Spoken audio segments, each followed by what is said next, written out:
Hello friends, welcome to my channel. I am doctor Beena Sethi और आज हम बात कर रहे हैं प्लेसेंटा प्रीविया की। साथ में बात कर रहे हैं लो लाइन प्लेसेंटा या प्लेसेंटा माइग्रेशन क्या होता है। तो इसके लिए बहुत सारे व्यूअर्स पूछते हैं, मैडम डॉक्टर ने लिख के दे दिया है लो लाइन प्लेसेंटा, वो भी बोल्ड अक्षर में लिख के दिया है, तो इसका क्या मीनिंग है, क्या ये डेंजरस है या ये नहीं है, क्या इसकी कोई रेमेडी या ट्रीटमेंट है। तो आज हम इस सब की चर्चा करने वाले हैं। तो सबसे पहले आप ये देखिए कि ये जो आपकी यूट्रस होती है, इसके दो जो फैलोपियन ट्यूब्स हैं, इनमें ही एग बनता है ना। यहाँ पे एग बन के आता है ओवरीज से।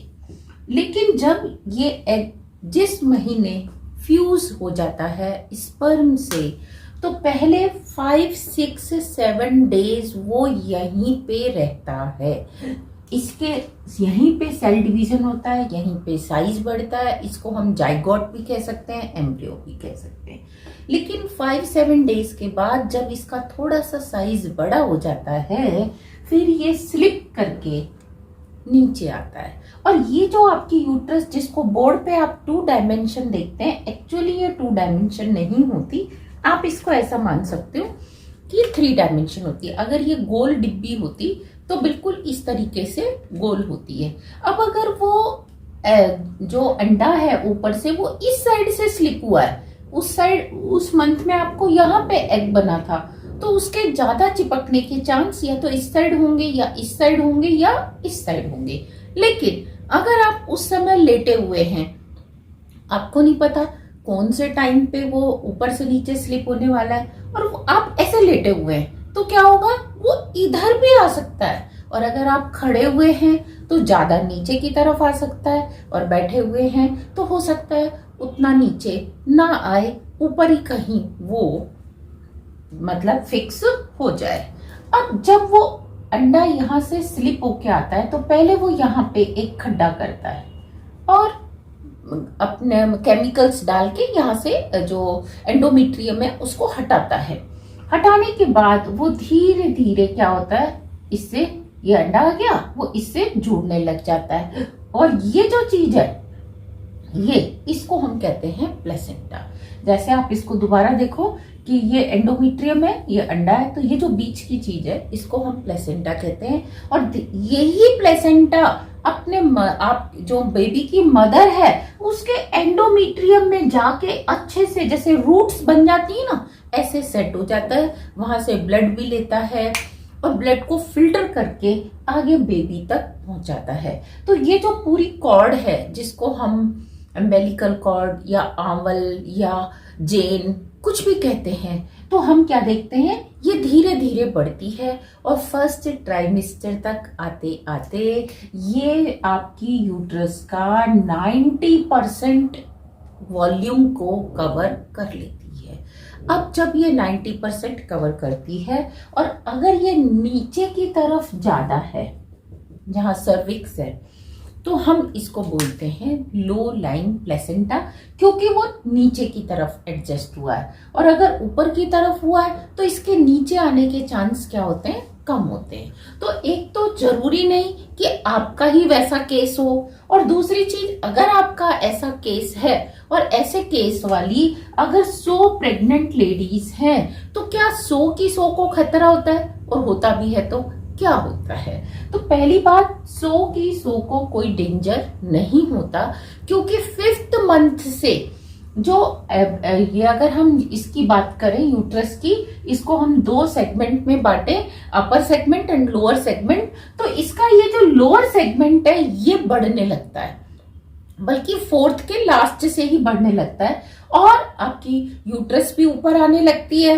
तभी तो आपका बेबी ऊपर आता है, आपका पेट ऊपर बढ़ने लगता है। तो आप कह सकते हैं कि 4th से ये बहुत ज्यादा शुरू हो जाता है। तो जब ये शुरू होने लगता है तो शुरू में तो ये माइग्रेट नहीं होता, लेकिन ये जो प्लेसेंटा है धीरे धीरे खुद माइग्रेट नहीं होता। लेकिन जब क्योंकि ये वाला पोर्शन बड़ा हो रहा है, तो आपको ऐसा फील होता है कि प्लेसेंटा नीचे जो था वो क्या पहुंच गया, ऊपर हो गया। इसी को हम कहते हैं प्लेसेंटा माइग्रेशन। खुद माइग्रेट नहीं करता, इट फील्स कि वो आपका माइग्रेशन हो गया। लेकिन कुछ 2% लेडीज के अंदर हम ऐसा कह मतलब 95 में तो ये ऊपर ही चला जाता है, कोई दिक्कत नहीं है 95 96 में, लेकिन 2-3% लेडीज में क्या होता है, ये सर्विक्स के मुंह पर ही बना रहता है। और ऐसे केसेस में हम कहते हैं कि ज़्यादा वेट नहीं बढ़ना चाहिए। दूसरी चीज, कभी कभी यहाँ पे स्टिचेस भी लगा दिए जाते हैं, टाँका लगा देते हैं ताकि सर्विक्स का मुंह ओपन ना हो। और जब सर्विक्स का मुंह ओपन नहीं होगा तो कॉर्ड के पहले से बाहर आने के चांस नहीं होते। अच्छा, अब अगर किसी ने इस चीज के ऊपर ध्यान नहीं दिया या अल्ट्रासाउंड ही नहीं कराया और उसको प्लेसेंटा प्रीविया है, जब ये नीचे होता है ना तो उसको हम बोलते हैं प्लेसेंटा प्रीविया। तो जिसको प्लेसेंटा प्रीविया है और उसने ध्यान नहीं दिया तो हम क्या कहते हैं कि कभी कभी वो पहले बाहर आ जाता है, जिसकी वजह से आपको सेकेंड ट्राइमेस्टर से ही ब्लीडिंग होना स्टार्ट हो जाती है। और ये जो ब्लीडिंग होती है तो वो रुक रुक के होती है, तो आपको तुरंत डॉक्टर से मिलना है। ये इसमें आपको डरने की बात नहीं है, लेकिन डॉक्टर्स आपको मेडिसिन देंगे जिससे कि आपकी ब्लीडिंग रुक जाएगी। लेकिन ध्यान दीजिए, इसका कोई ट्रीटमेंट नहीं है कि ये हम इसको माइग्रेशन करा दें या कोई एक्सरसाइज ऐसी बता दें, नहीं। आप रेस्ट कर सकते हैं, लेकिन आप थोड़ा सा लेग्स को ऊपर करके लेट सकते हैं कि ज्यादा ब्लीडिंग ना हो, लेकिन ये इसका ट्रीटमेंट नहीं है। आप इससे थोड़ा सा रिलीफ आपको मिल जाता है। और कभी कभी जब ये ज्यादा बाहर आ जाती है, आप केयर नहीं करते कि प्लेसेंटा प्रीविया है, फिर भी आप क्या कहते हैं नीचे झुक के काम कर रहे हैं, डब्लू वॉक कर रहे हैं, ज्यादा देर खड़े हैं, ज्यादा देर बैठे हैं, तो उसको आप फैसिलिटेट कर रहे हैं बाहर आने के लिए। तो आपने ऐसे में क्या करना है कि आप देखेंगे कि आपको प्री मैच्योर डिलीवरी हो सकती है। और साथ में आप क्या करेंगे, जब आपको लगे कि प्लेसेंटा प्रीविया है, ये मैं उन 2% लेडीज की बात कर रही हूँ, उनको डेली नियम बना लें कि लेटते टाइम उन्होंने ये जो उनका बेड है, बेड के नीचे यहाँ पे कोई गद्दा, कोई तकिया, कोई और चीज रखनी है ताकि आपके बेड की शेप पूरी ऐसे हो जाए। या आप जो आपका बेड है उसके जो ये वाले पाँव हैं, इन पाँव के नीचे कुछ रख दीजिए ताकि पूरा बेड इस शेप में आ जाए। और आप ज्यादा ऊंचा मत करिए, लेकिन लेटते टाइम आप रात को ऐसे ही सोइए, इससे आपको बहुत बेनिफिट मिलने वाला है। और ये लो लाइन प्लेसेंटा जो है, जो कि लगभग बहुत ही कम होता है, ऐसा नहीं है, लेकिन होने से डरना आपको नहीं है। तो ये थी हमारी आज की इंफॉर्मेशन।